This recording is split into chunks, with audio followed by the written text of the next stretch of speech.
Bonjour, cette vidéo est la seconde d'une série de 4 vidéos sur les règles de flux dans le management de projet. Cette vidéo se base sur le travail de Efrat Goldratt-Ashlag qu'elle a décrit dans son livre The Goldratt's Rules of Flow dans le monde des projets. Dans la première vidéo, j'ai couvert 2 règles, réduire le mauvais multitâche et réaliser du complet conforme. Passons maintenant à la troisième règle de flux. Elle permet d'augmenter le débit des projets dans votre organisation. Il s'agit de définir et de travailler sur les priorités communes. Quand je suis en clientèle, c'est une des questions que je pose systématiquement. Quelles sont vos priorités? Et je ne suis plus surpris quand chaque responsable me donne une liste différente de priorités entre le patron, le responsable commercial, le responsable de la R&D, le responsable de la production, etc.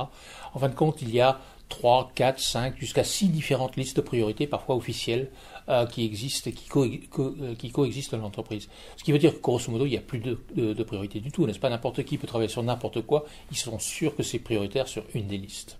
Donc, il faut arriver à établir une liste de priorités claire, simple, collective et partagée. Il faut être suffisamment transparent à tous les niveaux pour focaliser les équipes sur les vraies priorités, focaliser les individus sur les projets à haute valeur ajoutée et de ne pas se disperser sur une multitude de projets. Si l'objectif est simple, sa réalisation s'avère plus compliquée. Cela nécessite parfois d'arrêter un ou plusieurs projets qui ne sont plus intéressants pour l'entreprise. Le cas le plus parlant que nous ayons eu était chez une entreprise faisant de l'engineering to order pour l'industrie pétrolière. Le nombre de projets était devenu trop important et les priorités entre les projets n'étaient pas claires pour les équipes.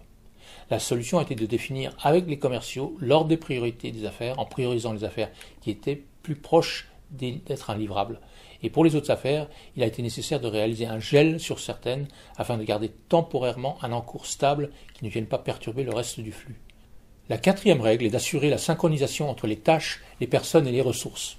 En effet, dans de nombreux projets, il y a des pertes de temps d'une tâche à une autre. Les personnes en charge de réaliser 2 activités consécutives ne sont pas toujours disponibles pour ce que j'appelle le passage de relais.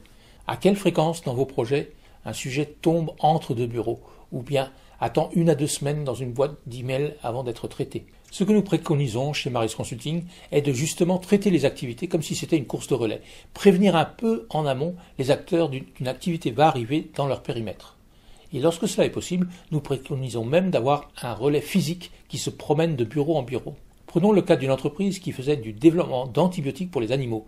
Nous avons présenté le rôle de la mascotte à l'équipe projet et le lendemain, le chef de projet est revenu avec une grosse peluche rose. Et les peluches n'ont fait que se multiplier dans l'entreprise. Il fallait une mascotte par projet qui suivait la chaîne critique de chacun des projets.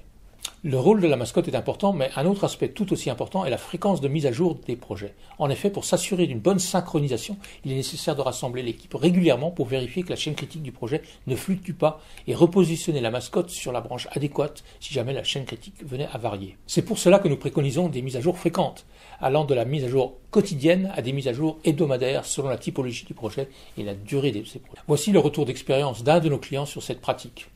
With Critical Chain, what we found was that the ways of working and the fever chart gave us that information much more frequently, and probably this is one of the other benefits that we saw was the cadence of the process. So we historically had a monthly project meeting process, and with Critical Chain we moved that to a weekly, well, twice weekly process. So we'd meet on a Monday to set the requirements for that week, the task list for that week, and bring the team together to review that and agree those deliverables with the team.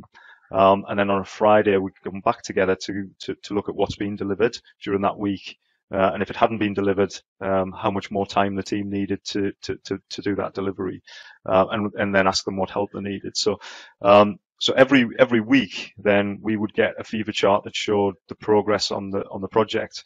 And that's really helped the project team in terms of both their visibility on the project, but both motivationally to understand how they're contributing and progressing the project.